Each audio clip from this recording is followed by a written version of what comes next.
राणा नायडू की कहानी में एक पल्पी वायलेंट डार्क कॉमेडी वाली वाइब है जो टैरेंटिनो की सिग्नेचर स्टाइल को एक इंडियन तड़का के साथ पेश करती है। शायद करण अंशुमन यानी इस सीरीज के क्रिएटर टैरेंटिनो के बहुत बड़े फैन हैं। एनीवे, राणा नायडू का सेकंड सीजन इस हफ्ते रिलीज होने वाला है, तो चलिए सीजन 2 रिलीज होने से पहले जल्दी से राणा नायडू के पहले सीजन का एक प्रॉपर रिकैप कर लेते हैं। ऐसे ही दूसरे वीडियोस देखने के लिए और हमसे जुड़े रहने के लिए चैनल को सब्सक्राइब कीजिए और वीडियो को लाइक और शेयर करना ना भूलें। Thank you. और एक ह्यूज स्पॉइलर वार्निंग के साथ let's move on. Series start होती है एक हॉनी क्रिकेटर से जो अपनी लस्ट बुझाने की कोशिश करता है, लेकिन होटल का मालिक एक स्कैम पकड़ लेता है जो एक गैंग का काम होता है। वो गैंग लड़कियों का इस्तेमाल करके अमीर लोगों का सीमन सैंपल ले लेती है और बाद में उन्हें ब्लैकमेल करती है। वो होटल वाला तुरंत राणा को बुलाता है जो इन सब केसेस को हैंडल करता है, एक सेलिब्रिटीज का फिक्सर, और वो जाके जबरदस्ती चुराया हुआ सैंपल वापस ले लेता है। लेकिन तभी उसका बाप नागा नायडू जो काफी टाइम से जेल में सड़ रहा था, बिना उसके जाने जेल से अपनी सजा काट के बाहर आ जाता है। नागा एक फेक धर्मगुरु को जाके कन्फ्रंट करता है जिसने उसके दूसरे बच्चे जाफा का कभी रेप किया था और उससे पैसे वसूलने की कोशिश करता है। फिर वो जाफा से मिलता है जो एक रिकवरिंग अल्कोहलिक है और उनका बड़ा भाई तेज राणा को उसके रिलीज होने की खबर देता है। राणा के आसपास के लोग भी उसके रिलीज की न्यूज सुनकर डर जाते हैं, स्पेशली ओबी और प्रिंस जो राणा से कहते हैं कि वो अपने बाप का ध्यान रखे। राणा के अपनी वाइफ से लड़ाई हो जाती है क्योंकि उसकी वाइफ सोचती है वो उसे चीट कर रहा है, और आखिर में दोनों पावर हाउसेस टकराते हैं जब राणा अपने भाई के घर आ जाता है अपने गुस्से से भरे और डिस्टर्ब बाप को कन्फ्रंट करने। स्टार्टिंग से ही ये क्लियर हो जाता है कि जेल जाने से पहले नागा को अपनी फैमिली की बिल्कुल भी परवाह नहीं थी। उसके लिए सिर्फ पैसा, दारू और जिस्म की भूख ही इंपॉर्टेंट थी। उसकी फैमिली के प्रति यही बेपरवाही राणा के दिल में उसके लिए सबसे ज्यादा नफरत पैदा करती है। लंबी लड़ाई के बाद नागा अपने एक और बेटे को इंट्रोड्यूस करता है जो उन तीनों भाइयों का स्टेप ब्रदर है, यानी कि अर्जुन। नैना यानी राणा की बीवी नागा को कॉल करती है कि वो उनके घर आए अपने पोते पोती के साथ टाइम बिताने के लिए, और जब राणा एक और स्पॉइल्ड सेलिब्रिटी के केस में बिजी हो जाता है तो नैना बच्चों को तेज के स्टूडियो ले जाती है।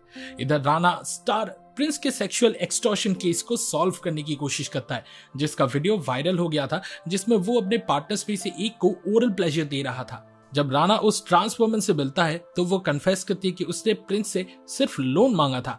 इस पे राणा उसकी मदद करता है प्रोड्यूसर के पैसों से और अपने बिल्डिंग में एक फ्लैट दिलवा के। लेकिन जब उसे पता चलता है कि नागा उसकी फैमिली में इंटरफेयर कर रहा है तो वो सबको तेज के स्टूडियो से ले आता है। तब जाफा फिर से अपने अल्कोहलिज्म के चक्कर में वापस फंस जाता है।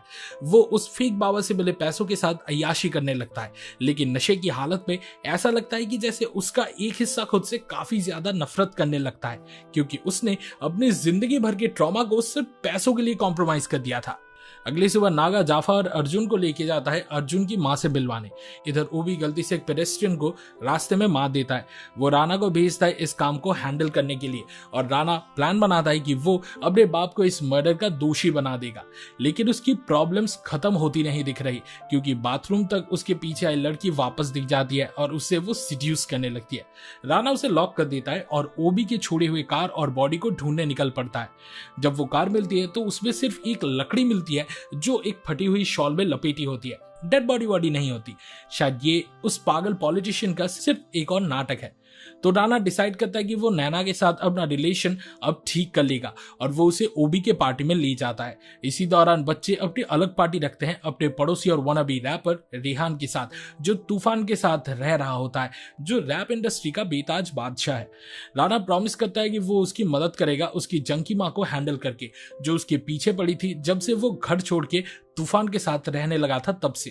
पार्टी में नैना फरजाद से मिलती है जिसने पहले राणा से प्रॉमिस किया था कि वो उनके बच्चों का एडमिशन इंटरनेशनल स्कूल में करवा देगा, लेकिन अब अपना डिसीजन वो बदल देता है क्योंकि उसे लगता है राणा उसकी गर्लफ्रेंड के साथ अफेयर कर रहा है।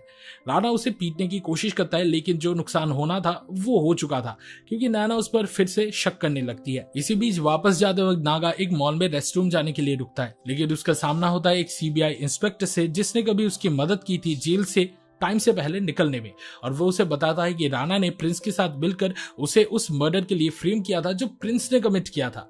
अब से इन दोनों गुस्से से भरे आदमियों के बीच का कॉन्फ्लिक्ट और भी ज्यादा बुरा होने वाला है। नागा राणा को धमकी देता है कि अगर उसने प्रिंस के लिए काम करना बंद नहीं किया तो वो उसे जेल भेज देगा। उसके बाद वो प्रिंस को एक फिल्म स्क्रीनिंग के दौरान मिलता है और उसे एक स्क्रीन प्ले पिच करता है जो क्लियरली एक सच्ची कहानी पर आधारित है। प्रिंस उसे एक मीटिंग के लिए बुलाता है और उसे बहुत पैसे ऑफर करता है ताकि वो इस कहानी को छुपा के रखे। इधर तेज को पता चलता है कि जिस औरत को वो इतने दिनों से डेट कर रहा था वो एक शादीशुदा औरत है जो अपने परिवार के साथ रहती है, और जाफा अपने पैसे स्पोर्ट्स बाइक्स और टूटे फूटे घरों पर उड़ा रहा होता है। ये क्लियरली दिख रहा होता है कि वो लड़का अंदर से बिल्कुल टूटा हुआ है और उसे दुनियादारी की कोई भी समझ नहीं है। दिल से वो एक अच्छा इंसान है जो लोगों पर आसानी से भरोसा कर लेता है और अक्सर मजाक का सेंटर बन जाता है, लेकिन अंदर से वो सिर्फ अपने बाप के प्यार का भूखा है। जब राना रेहान की मां से मिलता है ताकि वो लीगली तूफान को उसका गार्डियन बना सके और उसके बदले पैसे ऑफर करता है, तो उसकी मां किसी पुराने नशा रिलेटेड पैसे के झगड़े में मार दी जाती है। रेहान अंदर से एकदम बिखर जाता है। राना अपने स्टेप फादर को अपनी मां की मौत का जिम्मेदार मानता है। राना उस गिल्ट को खुद पर ले लेता है ताकि वो टैलेंटेड लड़का अपनी मां को जिंदगी भर कोसता ना रहे। जैसे ही नागा सीबीआई इंस्पेक्टर के सामने आता है, राना और उसके आदमी उसके घर में घुस जाते हैं ताकि उसके खिलाफ कुछ इंफॉर्मेशन इकट्ठा कर सके।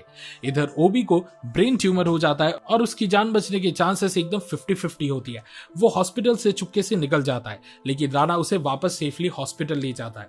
इसी बीच नागा, तेज और नैना मिलकर जाफा के घर का रेनोवेशन करते हैं। वो एक हाउस पार्टी ऑर्गेनाइज करते हैं जब राना सीबीआई इंस्पेक्टर एजाज के पीछे पड़ता है और उस पर ड्रग इंड्यूस्ड असॉल्ट का केस डाल देता है। राना उसे केस छोड़ने को कहता है, लेकिन वो जिद्दी इंस्पेक्टर झुकने से इनकार कर देता है।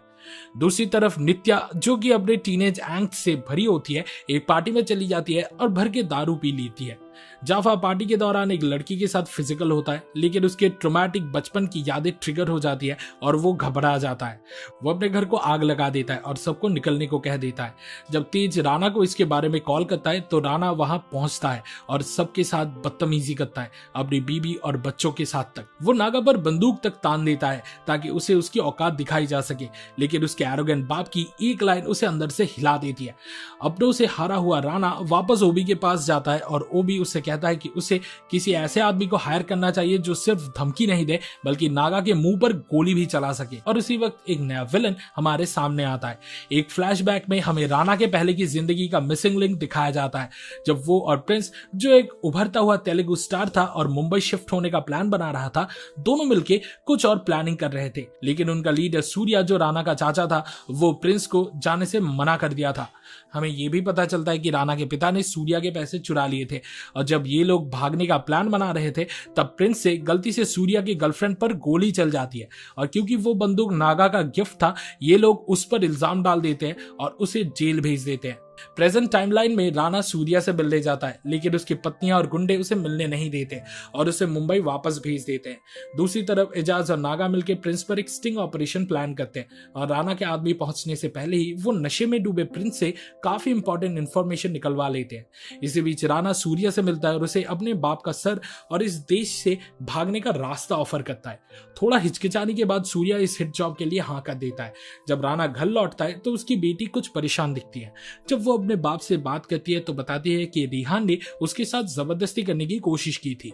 राना उस लड़के को बंदूक की नोक पर उठा लेता है और किसी अननोन जगह ले जाता है और जैसे एजाज अपने प्लान्स बताता है कि वो राना को जेल भेज देगा, वो गुस्से में अपने आप पर कंट्रोल नहीं कर पाता और सीबीआई ऑफिसर को ही गोली मार देता है। थका हारा राना अपने इमोशंस के सामने हार जाता है और अपनी बीवी को धोखा दे देता है। उसके बाद वो सूर्या के वेलकम की तैयारी करता है, लेकिन सूर्या अपने पति के साथ शहर आ रहा होता है जो हर जगह रुक रुक के चल रही होती है। इधर तीन भाई मिलके अपनी मरी हुई बहन का बर्थडे सेलिब्रेट करते हैं, लेकिन जैसे ही तेज की लव इंटरेस्ट एना वहां पहुंचती है और तेज उसकी ब्लैक आई देखता है, तीनों भाई मिलके उसके पति की धुलाई करने निकल जाते हैं और नागा नैना के साथ मिलके नित्या को ढूंढने निकलता है जो रेहान के घर गई होती है। राना से पहले के एनकाउंटर से डरा हुआ रेहान उसे उसकी मां के पास लौटने के लिए बोल देता है। नागा उस लड़के के घर जाता है, लेकिन वहां फिर से राना के हाथों बेइज्जती झेलता है। वापस लौटकर राना अपनी बेटी को बताता है कि उसकी बहन ने अपने यंग एज में प्रेग्नेंट होने के बाद सुसाइड कर लिया था, इसलिए वो अपनी बेटी नित्या के लिए इतना ओवर प्रोटेक्टिव है। आखिर में मुंबई आने से पहले सूर्या और उसकी पत्नी एक और जगह रुकते हैं, लेकिन जैसे ही वो लोग वहां से निकलने लगते हैं, सूर्या उसकी पत्नी को मार देता है क्योंकि उसे शक होता है कि वो उसका लोकेशन किसी थर्ड पार्टी को दे रही है। मुंबई पहुंचने के बाद सूर्या नागा को मारने की तैयारी शुरू कर देता है। दूसरी तरफ राणा प्रिंस को एक्सपोज होने से बचाने की कोशिश करता है, बस इस शर्त पर कि प्रिंस उसके बेटे को बॉलीवुड अवार्ड फंक्शन ले जाएगा। इसी बीच सूर्या नागा को किडनैप कर लेता है और उसकी गर्लफ्रेंड को मार देता है। लेकिन जैसे ही वो नागा को मारने जाता है, नागा प्रिंस का कन्फेशन चला देता है और उसे लेकर प्रिंस के बंगलों पर पहुंच जाता है। वहां वो प्रिंस के सुसाइड को स्टेज करते हैं और राणा अपने बेटे को बचाने के लिए भागता है, जो प्रिंस के घर पहुंचकर एक बहुत ही डरावना सीन देख लेता है। इसी दौरान जाफा उस ढोंगी गुरु को मारने की कोशिश करता है जब वो किसी रिलीजियस मीटिंग में जा रहा होता है। राणा सब कुछ ठीक करने की कोशिश करता है, तभी गोली खाया हुआ विजयवाड़ा महाराज तेज के स्टूडियो पहुंचता है और जाफा अपने भाइयों से मदद मांगता है। तेज ये डिसाइड करने में स्ट्रगल करता है कि उसे इस आदमी को मरने देना चाहिए या उसकी मदद करनी चाहिए, चाहे उस आदमी ने कितने भी गिरे हुए काम किए हो। राणा मीडिया और सूर्या दोनों से अपने परिवार को बचाने की कोशिश करता है, लेकिन नैना किसी तरह निकल जाती है और तेज के स्टूडियो पहुंच जाती है राणा का सामना करने के लिए। लेकिन अंत में विजयवाड़ा को राणा मार देता है और एक बहुत ही डरावना राज सबके सामने रखता है। राणा बचपन में विजयवाड़ा के हाथों सेक्सुअल असॉल्ट का शिकार बना था, लेकिन उसने ये कभी किसी को बताया नहीं था। सूर्या कंट्री से भागना चाहता है क्योंकि पुलिस को उसके मुंबई आने की खबर मिल चुकी होती है और उसका पैसा और पासपोर्ट एक सबऑर्डिनेट चुरा लेता है। तब वो राणा और श्रीनी का इस्तेमाल करता है नए पासपोर्ट और प्राइवेट जेट के लिए। इस पॉइंट तक राणा और नागा के बीच फाइनल शोडाउन भी शुरू हो जाता है, जिसमें नागा अपने बेटे के कारण आई सारी प्रॉब्लम्स का हिसाब मांगता है, लेकिन राणा मदद करने से इनकार कर देता है। इसलिए नागा दिखावा करता है कि वो सूर्या का साथ दे रहा है, लेकिन असल में उसकी वफादारी उसके बेटे के लिए ही होती है। फिर एक फुल ब्लोन शूट आउट होता है, एक तरफ सूर्या और उसके गुंडे और दूसरी तरफ राणा और नागा। आखिर में नागा सूर्या को गोली मार देता है। राणा उस सीबीआई ऑफिसर को कांटेक्ट करता है जिससे वो लगातार कांटेक्ट में था और उसे प्राइवेट एयर स्ट्रिप बुलाता है जहां फायरिंग हुई थी, सब सबूत मिटाने के लिए। सीबीआई ऑफिसर जैसे ही वहां पहुंचता है, राणा उसके हाथ में गोली मार देता है और कहता है कि वो सबको ये बताए कि वो सूर्या का पीछा कर रहा था जब ये गन फाइट हुआ और उसने सूर्या को सेल्फ डिफेंस में गोली मार दी। राणा उसे ये भी कहता है कि वो सूर्या पर एजाज के मर्डर का इल्जाम लगा दे। अब जब सब थ्रेट्स खत्म हो चुकी है, राणा डिसाइड करता है कि वो अपने पिता को नहीं मारेगा और उसे जाने देगा। वो उसे वही झूठे पासपोर्ट और कैश दे देता है जो उसने सूर्या के लिए बनवाया था, लेकिन बाप बेटे का रिश्ता अब भी सुधरता नहीं। नागा डिसाइड करता है कि वो देश छोड़कर काठमांडू शिफ्ट हो जाएगा। राणा सिर्फ इसलिए उसकी जान बख्श देता है क्योंकि वो खुद अपने बाप को नहीं मार सकता और अभी कोई और भी नहीं बचा है जो ये काम कर सके। सेलिब्रिटीज का फिक्सर वापस अपने परिवार के पास लौट जाता है और ऐसा लगता है जैसे अब सब कुछ ठीक हो गया हो, लेकिन असली तूफान अभी भी आना बाकी है, जो कि शायद अर्जुन रामपाल के रूप में हमें सीजन 2 में देखने को मिलेगा। इस वीडियो को देखने के लिए शुक्रिया। राणा नायडू सीजन 2 से आपके एक्सपेक्टेशंस के बारे में कमेंट सेक्शन में जरूर शेयर करें। सिनेमा सीरीज के वीकली डोज के लिए लाइक बटन दबाएं और हमारे चैनल को सब्सक्राइब करें। अगले वीडियो में मिलता है, फिलहाल के लिए signing off, good bye and I will be back.